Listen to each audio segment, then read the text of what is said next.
Da-da-da-da. Is this thing on?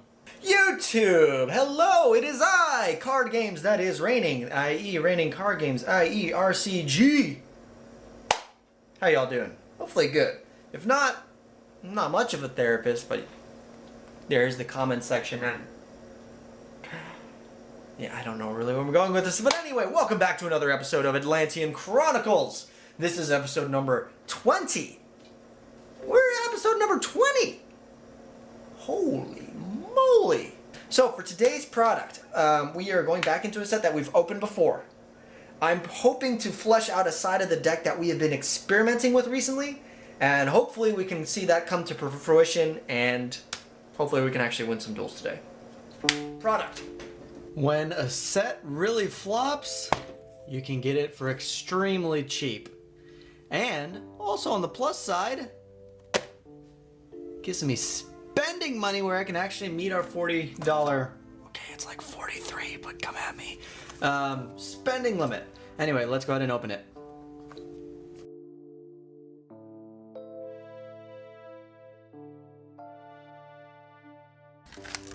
Okay, so before we dive into this, let's pop out my packs. We go into the promo pack first. Alright, and I don't think it really matters. We don't need either of them, so what we're gonna do is we'll open one Savage Strike, half the packs, another Savage Strike, half the packs. It makes it nice and pretty, so box can be off here in the side. Super rares can go there. We open our first pack of Savage Strike. We are only after a singular rare in the set, which is Lapis Dragon. Well, we've got 3 chances. So, Incantation Inception, TG Tank Grub, Guard Dragon Garmades, Dolce Petting Sword, good rare, not the rare we wanted, Guard Dragon Pisty. If this were sealed only Dragoonity, I'd be happy to see you. Hey!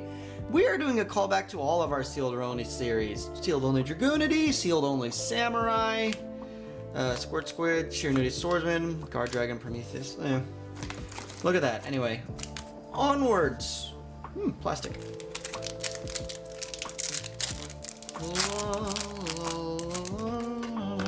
Woo, hit the camera. I didn't mean to flush, but anyway, Saber Shark, Leviathan Dragon Daedalus, Marincis Crystal Heart, another Giant Hand, and Rage of the Kairyu-Shin. Commons can go here.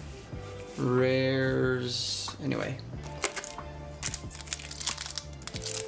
Oops. Let's keep them all from the same side, shall we? Alright. Rank Up Magic, the 7th one. Marinsus, Seahorse, Kairyu-Shin's Dark Reef, and nothing. Black Ray Lancer, Buzzsaw Shark. Since we've opened this set before, I'm kind of just gonna speed on over to this holo, if there is one, just because we've seen a lot of these cards already. Anyway. Yeah, we are literally in this just to flush out our Abyss Sharks. Actually, also, I do like, if the rare's up here, that means there's a holo. No, they done did duped us. They done did duped us. Normally, that's an odd, but we'd like to actually potentially get more of the Umi support. I want the, I forget what the level 5 Sea Serpent is, but that's searchable.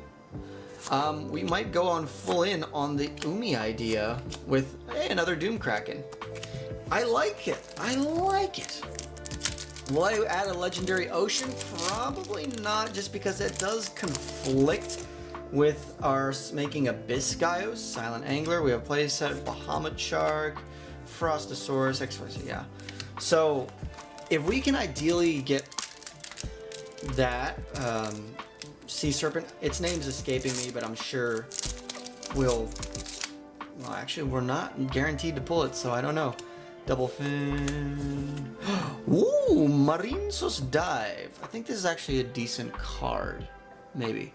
Activate one of the following effects. Target a non-link, special summon, non-Marinthus link.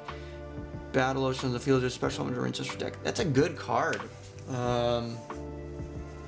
Just not the Ultra we wanted though. I want Abyss Shark, because obviously having plenty of Abyss Shark,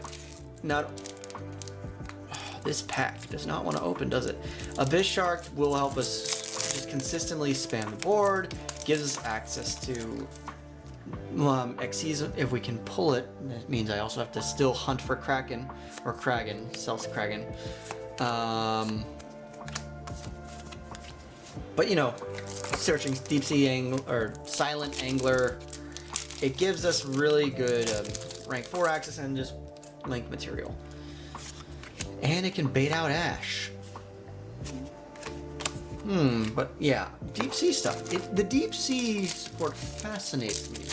The Citadel Whale retrain, we tried it out, and even still, it's not the best of cards. So, I'm not too keen on the whale, but I am ironically, if Citadel Whale listed Umi, it would actually be a decent card. Oh well. Can't have everything. Yes, this thing, whatever that thing is named, I want it. I want it. I need it. Well, I don't need it. The deck will work with or without it. Ooh, that's a good pack. That crisp sound. And yeah. But either way, I can see why this set kind of flopped, to be honest. The Marinthus stuff was good. The deep sea, not deep sea. Where did supers? I had a brain fart. The Umi support was interesting. Sharks, I mean, ugh. I don't think this set gave enough all in all to really hold itself. Now, albeit it does have Forbidden Droplet. If I pull another one of those, that will be insane. But for now, we are just hunting for an Ultra, and I think the Sea Serpent for the Umi is a super rare. I don't remember off the top of my head.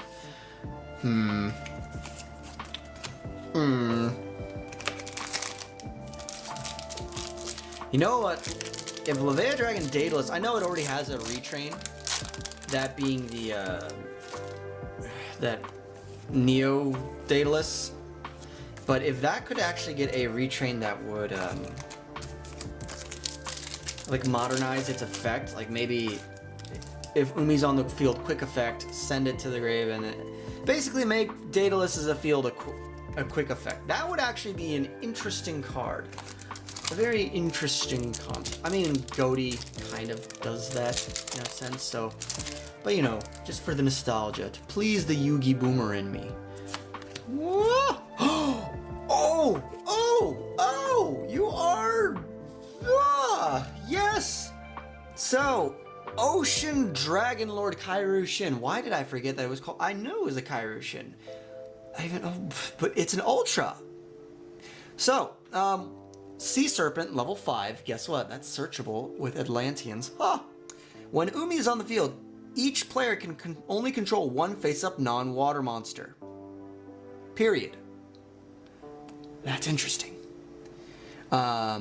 If a player controls 2 or more, they must send some to the graveyard so they can only control 1. During your main phase, you can add 1 from your deck to your hand, 1 Umi, 1 Kairyu-Shin, or 1 Sea Stealth Spell Trap. You can only use this effect once per turn. This is good. That is actually what I want. It's a one-off searcher. I can search it. Getting it onto the field will be interesting, so we'll see where we go from there. But we're just Spring Girl. That's actually a secondary target that I want. Now we've pulled 2 Ultras. I wanted Abyss Shark, but in the meantime, take a break, we go into Savage Strike. We hunt for Lapis Dragon once again. Getting it to the field will be interesting, but we will see what we can do. Signet Synchron. Trickstar Live Stage is our secret rare. Yeah. That's unfortunate. unfortunate. Anyway, but that's halfway through the box, and we've got one target. Not terrible. Not terrible. So, essentially, it's a floodgate. I mean, I already have the new Sea Stealth attack. Well, Sea Stealth 2 prevents my opponent from targeting monsters with non-water effect. So non-water, blah, blah, blah, blah. If I play, yeah, here, let me just read it. What's it say? Yada yada. Your opponent can't target water monsters you control with non-water effects. Yeah. So it's a little bit of protection. That coupled with this, essentially we are just making it a water-friendly only type of duel. Guess what? The Atlanteans are waters. So I don't care about that. Same with mermails. How I get them onto the field without normal summoning. So obviously if I have Legendary Ocean, that's just an easy summon because everything's reduced by a level. However, with this, that makes things a little more tricky. The jellyfish makes it so I can special summon him. Ah! We pulled two! Oh my god! That's great! Duplicates. Ideally, though, I would have liked to have had actual, like, you know, Abyss Shark. That would have been better because it's a searchable one of. But I could potentially play around with two. You never know. Spring Girl again. We're starting to pull duplicates, and this is the second half of the box. But yeah, I don't know. But let me know down what do you think in the comments of this Crystal Shark, this Umi route that we're taking. It's a bit of a dovetail from your standard Atlantean mermail. I obviously could have gone like the Marincess route. Wasn't really feeling that. I could have gone just like the standard. I mean, I guess originally that was the idea, the standard mermail Atlantean. But we're taking a dovetail. We obviously had a splash with penguins. Splash. There's also, we could completely dovetail it into the fish style, but that essentially doesn't. Ooh! The new Link 4, the Argonaut. What does she do? Marincess Aqua. I know she's like a spell trap negate, something along those lines. Anyway, we'll go ahead and read her effect. 2+ water monsters. Guess what? I can make that. While this card is in the extra monster zone, your opponent cannot attack any monsters except this one. It's 2300 attack. You can only use each of the following effects of Marincess Aqua Argonaut once per turn. You can target one water monster you control and one card your opponent controls, return them to the hand. During your opponent's turn, when a spell trap is spell or trap card or effect is activated on the field, quick effect, you can special summon one of your Marincess monster cards equipped to this card, and if you do, negate that activation. I kind of have to dovetail into the Marincess line to make this work, so actually maybe, but like I was saying, I'm not too keen on the Marincess route. I'm more leaning towards now this Umi side, or also just the general mermail Atlantean aspect of the deck. I want to keep it close to, if not 40 cards, so I don't really want to go like big pile of water.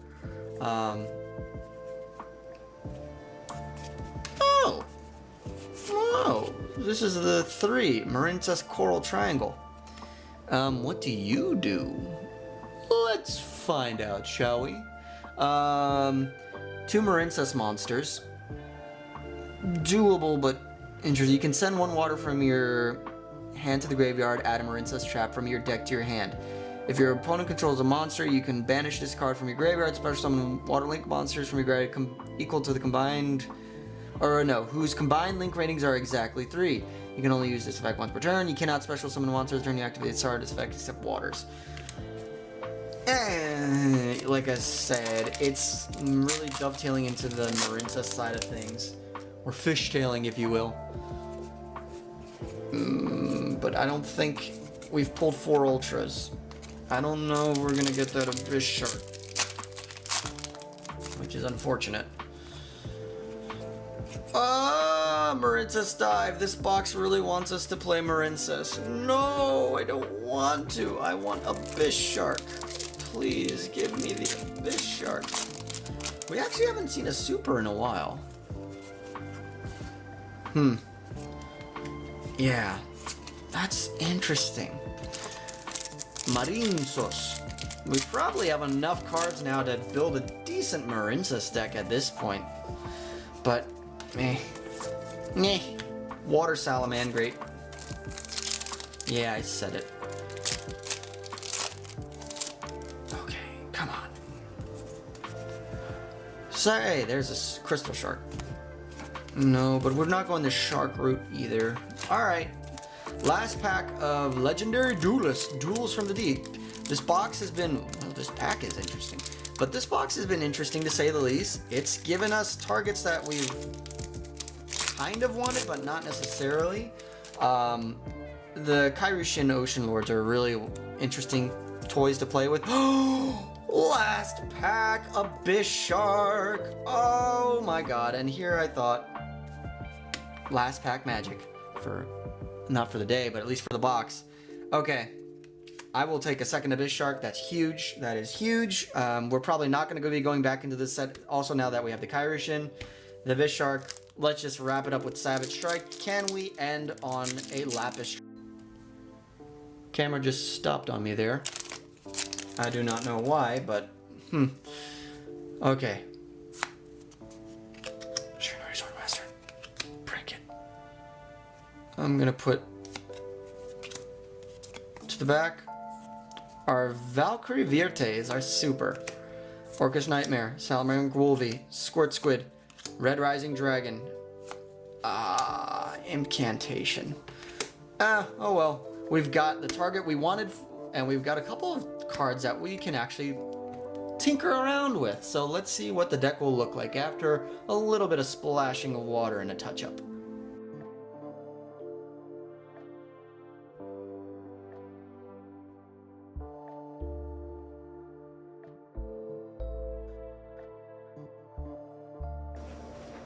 Okay, so we are actually going in on this Umi control route now.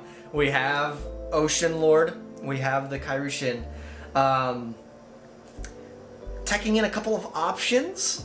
We're really gonna see how this pans out. I mean, we have OTK options with the Atlantean and / Moromel engine. Essentially, Megalo is our punch. Luckily, it's a special summon, so even if we can stick a Kairyu, that's also a form of clearance. So think about it this way: if we're going second, activate Legendary Ocean, or if we can stick, somehow we were able to stick a Kairyu onto the field, his Floodgate effect is not it's not an activation, it's a continuous effect. So if I have Umi on the field, Kairyu hits the field and sticks, my opponent is forced to send everything except one non-water, because they can only control one non-water monster. That is actually pretty good. But yeah, if we can stick Kairyu on the field, that is already removal, paired with something like an Abyss Megalo, which can 1-2 punch, with already a decent attack stack on, granted it's a 5-star, but 2000 with the boost, hopefully from Umi. I think this deck might be able to do something. I'm not entirely sure, but I want to really test this out. So let's go ahead, and we're going to be doing 5 duels today to see really how we could fare in a more or less a local scene. So let's duel. Alrighty, so for match number 1, we're going up against Cyber Dragon. I don't know that, so going first, we're just going through the regular old combos, setting up the Atlantean Mermail line. We're able to end with a hand rip. We can find out that we're playing Cyber Dragons, which worries me slightly because they excel at going second, but luckily we're able to cut out a lot of their plays, and they don't have any starters. That's pretty good. Unfortunately, our Kairyu does get hit by the Ogre, but it doesn't matter because we can stick enough damage onto the field to double punch with Abyss Megalo, and we take the first game. Game number 2, we're made to go first this time. I was fully expecting this, and unfortunately, we don't open the best of hands, so I just decided to make a big old whale that will at least be able to revive itself. It does get destroyed by any Cyber Dragon effects, but unfortunately, it does appear that my opponent is slowly accumulating enough cards to clean up the board, and Cyber Dragon Infinity soaks up my one Bungus on the field, and I get hit with a lot of damage. And when I get that one card negated, we just scoop up. We go to the final game, Game number 3, I make my opponent go first, hoping for the best. And is that a wall of disruption that I see in my opponent's hand? Yes, it is. And he just ends up with the standard Cyber Dragon Infinity, so I just have to push through this one Omni Negate, which I am able to bait out, but it's awkward. And now I'm in a situation where he waited to bait my Megalo, so I can't beat over the Sidra, and my Kairishin does not have enough attack points to beat over it. So now I'm just in the stage, can I draw my out? Well, as you can see, the answer is kind of no. I do get rid of the hand trap, but drawing the Abystius is kind of dead, which gives my opponent more opportunity to slowly eat away at my life points. I'm able to slow them down a little bit with my Called by the Grave and prevent any further extension just to give me a hope of drawing a potential out, but writing's on the wall for this one.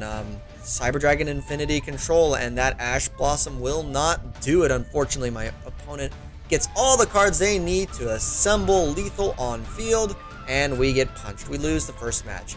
Match number 2, we're going up against Synchron. Unfortunately, we lost the die roll, so without any interruption, I'm going to have to watch this Synchron player assemble an entire board using Junk Speeder. This card, when uninterrupted, is a powerhouse of a card. It is like Hulk on steroids. And I'm just watching my opponent garner a bunch of advantage. They bring out the new Shooting Star Retrain from Dawn of Majesty. They get a Crystal Wing on field, so that's 2 negates. They're able to bring back more monsters, extend into Quasar, which is another Omni, and they bring out Barone. That's a lot of negates. I try to bait out each one individually. I am able to get through 3 negates, but it's not enough. So we just go ahead and scoop, and we move on to game number 2. Game number 2, we're going first with no interruption whatsoever, and we are going down the Atlantean line. It's not exactly what I wanted, but luckily my opponent did not open well in that game or in the final game. They just scoop up, and we go straight to the next match. So we're 1-1.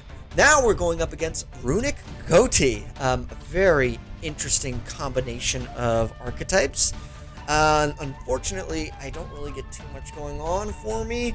So we're just facing down, however, this one synchro. However, they can quick synchro at any given speed. They bring out the Bicorn Goatee, which banishes, leaving me with an empty field. And then they can just climb up into the Baron de Fleur. They can start to assemble lethal on field, and I do not have the cards needed to bring me back into game number 1. Game number 2, we open up much better this time around. I'm able to search out my Fury of the Kairishin, protected underneath the Sea Stealth Attack 2. My DC Diva gets me into my Mermaid Atlantean line, where I can get a hand rip as well as a monster negate. And I have the benefit of having double Torrential Tribute with the Kairishin protection from the graveyard. So I'm looking pretty confident with my setup. The Runic Field spell hits the field, clears out my Abyss Megalo. Now I just kind of have to hope that my opponent doesn't really have anything to capitalize. Hotbeard Squadron brings out the Synchro, but I go ahead and let's just Torrential Tribute. They chain their Runic spell to get the trigger of their fusion effects. I'm perfectly alright with that, because I'd like to think that I can assemble a large amount of damage and potentially push for lethal. I use my Ari the Water Charmer to actually scoop up one of those goatees so that I can use it as additional material. I bring out the big whale, I bring out the big shark.